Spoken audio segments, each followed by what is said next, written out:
Assalamualaikum warahmatullahi wabarakatuh. Perkenalkan, saya Nuraini Rizwan dari Prodi Komunikasi dan Penyiaran Islam akan menjelaskan mengenai ilmu tajwid. Izhar halki adalah salah satu hukum bacaan yang terdapat dalam ilmu tajwid. Secara etimologis, izhar halki berasal dari bahasa Arab, yaitu izhar yang memiliki arti terang atau jelas, sementara halki artinya tenggorokan. Izhar halki adalah mengeluarkan lafal atau suara dari tenggorokan dan dibaca dengan jelas tanpa dengung. Itu pengertian menurut istilah. Hukum bacaan izhar halki ada dua. Yang pertama, apabila ada nun sukun atau tanwin bertemu dengan salah satu huruf halki. Huruf-huruf ini disebut huruf halki karena huruf ini bunyinya berasal dari tenggorokan. Adapun huruf izhar halki terdiri dari 6 huruf, yaitu kho, ha, goin, ain, ha, dan hamzah. Hukum izhar syafawi. Hukum bacaan izhar syafawi ialah apabila huruf mim mati bertemu dengan salah satu dari 6 huruf hijaiyah kecuali mim dan ba, maka harus dibaca dengan jelas atau terang di bibir dan di mulut tanpa ada suara dengung. Sebab hukum mim mati adalah pertemuan dari bibir bagian bawah dan bibir bagian atas. Cara membacanya adalah menjelaskan suara nun sukun atau tanwinnya tanpa ditambahkan suara dengung. Namun tetap harus berhati-hati ketika mengucapkan kejelasan suara nun sukun atau tanwinnya agar tidak terlalu menekan sehingga tidak membuat sifat nun atau tanwinnya menjadi berkurang. Macam-macam izhar halki, yaitu apabila nun sukun atau tanwin bertemu dengan salah satu huruf yang keluar dari tenggorokan atau halki. Pertama, izhar idgham, yaitu apabila nun mati atau sukun bertemu huruf idgham dalam satu kalimat. Izhar qamariyah, yaitu apabila nun mati atau sukun bertemu dengan salah satu huruf alif lam qamariyah, maka bacaannya harus jelas. Yang selanjutnya izhar syafawi, yaitu membaca jelas apabila mim mati bertemu dengan salah satu huruf hijaiyah yang 28 selain mim dan ba. Yang selanjutnya izhar mutlak, yaitu izhar yang termasuk pada bagian lam fi'il, baik fi'il madi yang bertemu domir mutarak marfu. Selanjutnya izhar jaiz, yaitu seperti memasukkan zal terhadap jim dan sad. Berikut adalah contoh yang dilengkapi dengan surat dan ayat, pengambilan contoh, dan juga cara bacanya. Ini hanya sekedar untuk menunjukkan suara nun mati atau tanwinnya yang terdengar jelas sama sekali bisa dibedakan pada huruf izhar. Contohnya seperti dalam surah Al-Baqarah, yaitu tahtihal anhar. Selanjutnya pada surah Asy-Syu'ara, yaitu watan hituna. Idgham. Secara umum yang dimaksud dengan idgham menurut ilmu tajwid adalah memasukkan atau meleburkan satu huruf ke dalam huruf setelahnya seakan terdapat tanda tasydid. Menurut hukum bacaan nun mati atau tanwin, idgham berlaku apabila nun mati atau tanwin bertemu dengan huruf mim, nun, waw, ya, lam, dan ro. Adapun menurut hukum bacaan mim mati atau tanwin, idgham berlaku apabila mim mati bertemu dengan huruf mim. Berdasarkan hukum bacaan nun mati dan mim mati, ada beberapa macam idgham, yaitu idgham bigunnah, idgham bila gunnah, dan idgham mimi atau idgham mislain. Pertama, idgham bigunnah atau ma'al gunnah adalah memasukkan atau meleburkan nun mati atau tanwin dengan huruf idgham bigunnah yang ada di depannya, yaitu ya, nun, mim, dan waw. Cara membacanya adalah didengungkan selama 2 harakat, huruf ya bertemu dengan nun mati. Yang kedua, idgham bila gunnah. Idgham bila gunnah adalah memasukkan atau meleburkan nun mati atau tanwin dengan salah satu huruf idgham bila gunnah yang ada di depannya, yaitu lam dan ro, tanpa dengung. Contohnya khairul laka, tanwin bertemu dengan huruf lam. Yang ketiga, idgham mimi atau idgham mislain. Idgham mimi atau idgham mitslain adalah memasukkan atau meleburkan mim mati dengan huruf mim berharakat yang ada di depannya. Cara membacanya adalah dengan meleburkan huruf mim mati ke dalam huruf mim berharakat yang ada di depannya atau ditasydidkan yang disertai dengan gunnah atau dengung selama 2-3 harakat. Contohnya, lahum maslan, mim mati atau sukun bertemu dengan huruf mim. Selanjutnya yaitu ikhfa. Ikhfa artinya menyamarkan atau membunyikan beberapa huruf tertentu ke huruf selanjutnya. Cara membacanya dengan gunnah atau dengung. Ikhfa artinya ketika hukum bacaan nun mati atau tanwin dan hukum bacaan mim mati bertemu dengan huruf ikhfa. Terdapat beberapa jenis ikhfa yaitu sebagai berikut: ikhfa hakiki dan ikhfa syafawi. Pertama, ikhfa hakiki. Hakiki dalam ikhfa artinya menyamarkan atau membunyikan huruf nun mati atau tanwin ke dalam huruf-huruf ikhfa yang ada di awal. Cara membaca ikhfa hakiki adalah dengan menyamarkan nun mati atau tanwin dengan mendengung sepanjang 2-3 harakat. Yang termasuk huruf-huruf ikhfa hakiki adalah kaf, kaf, fa, zo, to, dot, sod, shin, sin, za, zal, dal, jim, sa, dan to. Berikut adalah contoh membacanya. In kuntum. Alasannya yaitu nun mati atau sukun bertemu dengan huruf kaf. Yang kedua, ikhfa syafawi. Syafawi dalam ikhfa artinya adalah menyamarkan atau membunyikan huruf mim mati ke dalam huruf ikhfa syafawi yaitu huruf ba. Cara membacanya adalah dengan membaca mim mati dan huruf-huruf tersebut disamarkan. Tidak ada penekanan dalam yang kuat pada bibir tersebut dan juga membacanya disertai gunnah atau dengung. Berikut adalah contoh membacanya. Tarmihim bihijaratin. Alasannya yaitu mim mati atau sukun bertemu dengan huruf ba. Hukum ini berlaku bila nun mati dan tanwin bertemu dengan huruf-huruf ta, jim, dal, zal, zai, sin, shin, sod, do, to, za, fa, kaf, kaf, dan kaf. Cara membacanya adalah samar-samar. Berikut ini adalah beberapa contohnya. Anjainakum. Yang kedua, innahu kana huban qabira. Yang ketiga, manzalladi. Selanjutnya, yauma izin zurqan. Baik, selanjutnya yaitu iqlab. Iqlab menurut bahasa ialah memindahkan sesuatu dari bentuk asalnya. Sedangkan menurut istilah iqlab ialah menjadikan suatu huruf kepada makhraj huruf lain dengan tetap menjaga gunnah sengau pada huruf yang ditukar.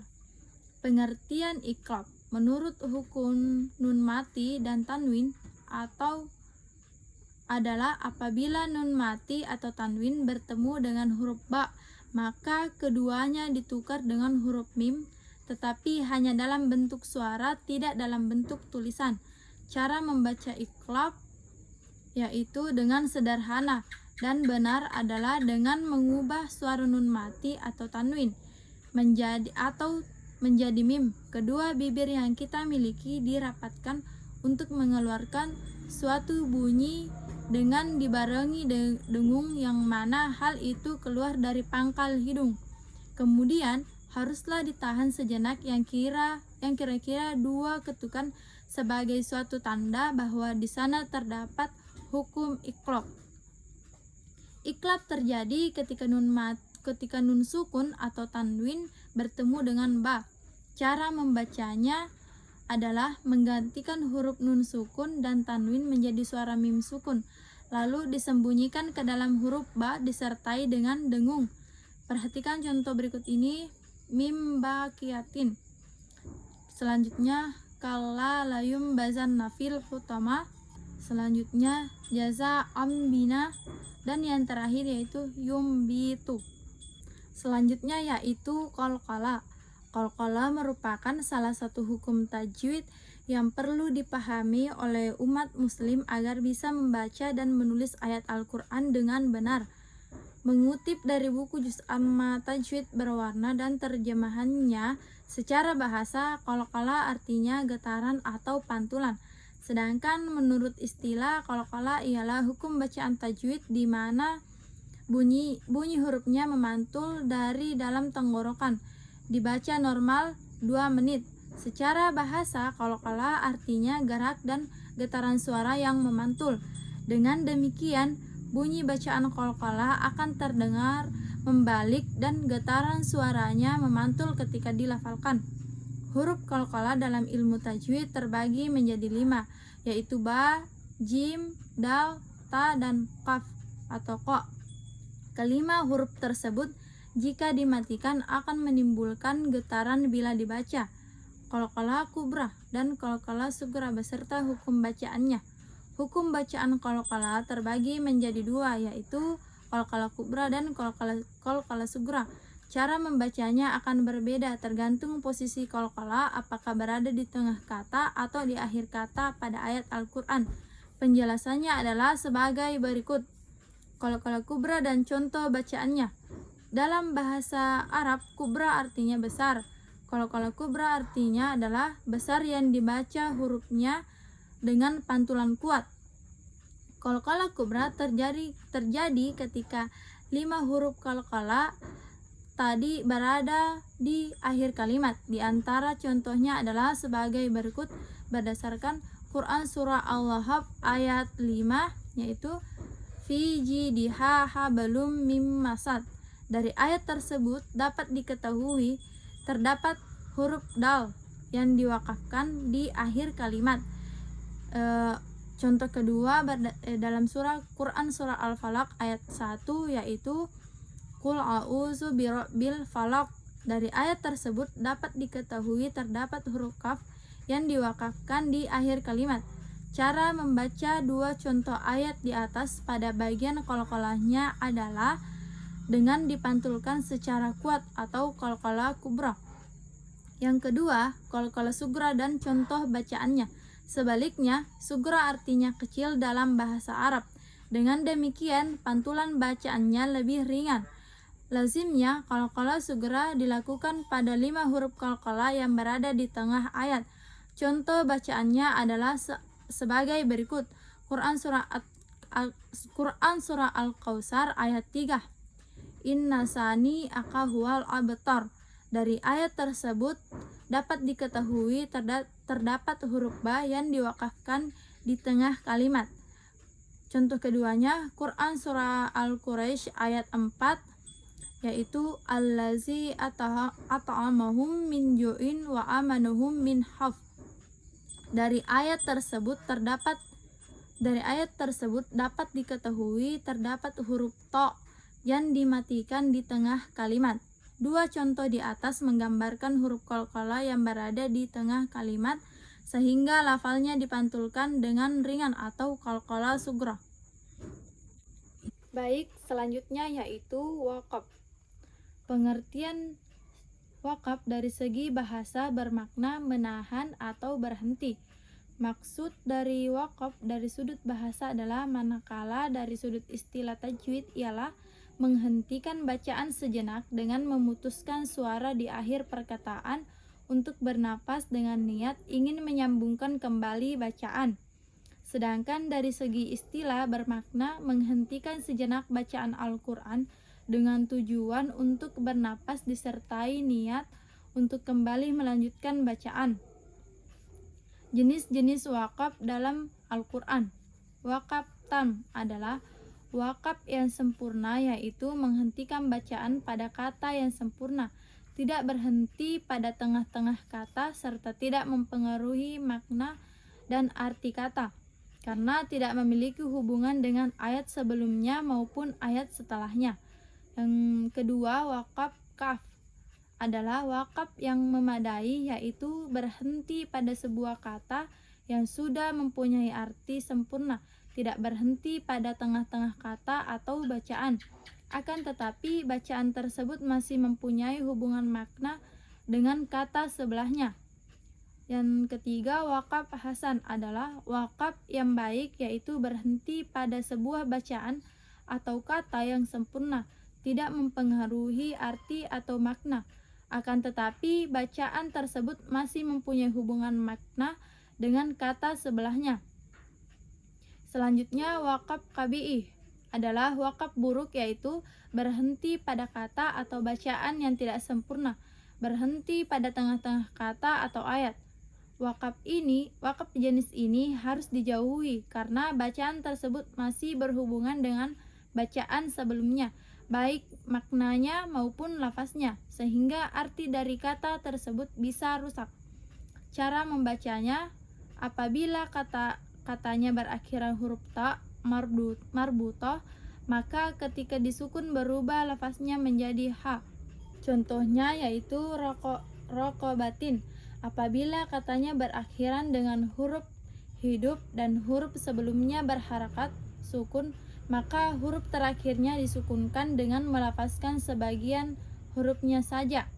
Contohnya bil hazalil al-fajri. Apabila huruf terakhir berharakat sukun, maka cara melafazkannya tetap tanpa ada perubahan, kecuali jika huruf terakhirnya adalah huruf qalqalah, hamzah, atau huruf dibaca tafkhim atau tarkik, maka harus dibaca tampak. Baik, yang terakhir yaitu mat. Mat secara bahasa mempunyai arti panjang, sedangkan secara istilah mat mempunyai pengertian panjang pada huruf yang ada pada ayat Al-Quran. Artinya, hukum bacaan mat adalah memanjangkan suara dengan suatu huruf di antara huruf-huruf mat atau lain ketika bertemu dengan hamzah atau sukun karena adanya sebab. Huruf-huruf mat itu sendiri terdiri dari 3 huruf hijaiyah, di antaranya adalah alif, waw, dan ya. Macam-macam hukum bacaan mat. Mat tobi'i. Mat tobi'i merupakan hukum mat yang masih murni atau asli, di mana mat berarti panjang dan tabi'i yang artinya biasa. Mat tobi'i terjadi apabila huruf berharakat fathah bertemu dengan alif, huruf berharakat kasrah bertemu dengan ya mati, huruf berharakat dhamma bertemu dengan waw mati. Adapun cara membacanya harus panjang 2 harakat atau disebut 1 alif. Contoh mat tabi'i: yaqulu sami'un. Mat far'i. Mat far'i secara bahasa artinya adalah cabang, sedangkan menurut istilah mat far'i adalah mat yang merupakan hukum tambahan dari mat asli sebagai hukum asalnya yang disebabkan oleh hamzah atau sukun. Mat wajib muttasil. Mat wajib muttasil terjadi apabila mat tabi'i bertemu dengan hamzah pada satu kalimat atau ayat. Untuk cara membacanya wajib dipanjangkan sepanjang 5 harakat atau setara dengan 2,5 kali dari mat tabi'i, 2,5 alif. Contohnya sawaun, ja'a, ji'a. Mat jaiz munfasil. Mat jaiz munfasil terjadi apabila ada mat tabi'i yang bertemu dengan hamzah, namun hamzah tersebut berada pada lain kalimat. Jaiz sendiri berarti boleh, sedangkan munfasil memiliki arti terpisah. Nah, untuk membaca mat ini adalah boleh seperti mat wajib muttasil tadi, dan boleh juga seperti mat tabi'i. Contohnya walantum bima anzila. Mat lazim musaqqal kilmi. Mat lazim musaqqal kilmi terjadi jika ada mat tabi'i bertemu dengan tasydid pada satu kata atau ayat. Cara membaca mat ini adalah harus panjang selama 3 kali mat tabi'i atau sekitar 6 harakat. Mat lazim mukhafaf kilmi. Mat lazim mukhafaf kilmi ini adalah mat yang terjadi jika ada mat tabi'i bertemu dengan huruf mati atau sukun. Cara membacanya adalah panjang 6 harakat. Contohnya alan. Mat lain terjadi apabila waw dan ya berharakat sukun dan huruf sebelumnya berharakat fathah dan setelahnya ada huruf hidup. Kemudian bacaan diwakafkan. Cara membacanya adalah dengan membaca mat dan dengan sekedar lunak dan lemas saja. Contohnya roibun khaifun. Mat arid lisukun. Mat arid lisukun dibaca jika terdapat wakaf atau tempat pemberhentian dan sebelum wakaf tersebut terdapat mat tabi'i atau mat lain. Cara membacanya adalah terbagi menjadi 3 macam. Yang paling utama dibaca panjang seperti halnya mat wajib mutasil atau setara 6 harakat. Yang pertengahan bisa dibaca sepanjang 4 harakat, yakni 2 kalimat mat tabi'i. Yang pendek yakni boleh hanya dibaca seperti mat tabi'i. Contohnya basirun khalidun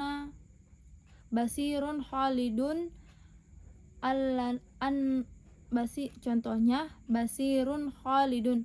Yang terakhir mat silah kasirah. Mat silah kasirah terjadi jika ada hak damir dan sebelum hak tadi terdapat huruf hidup atau berharakat.